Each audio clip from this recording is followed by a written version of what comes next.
نبی پاک صلی اللہ علیہ وسلم نے فرمایا جب کوئی بندہ توبہ کرتا ہے نا،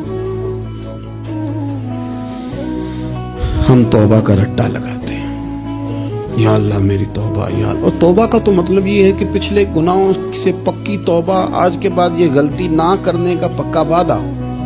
تو نے ساری شب برات رو کے گزاری ہے، بتا سویرے جھوٹ جوڑنے کا ارادہ ہے تیرا؟ آج کے بعد رشوت تو نہیں نہ لے گا، ملاوٹ تو نہیں نہ کرے گا، یہ توبہ ہے۔ اور اگر سارے کام اسی طرح کرنے تو پھر یہ توبہ کا رٹا ہے، اور جتنا مرضی لگاؤ۔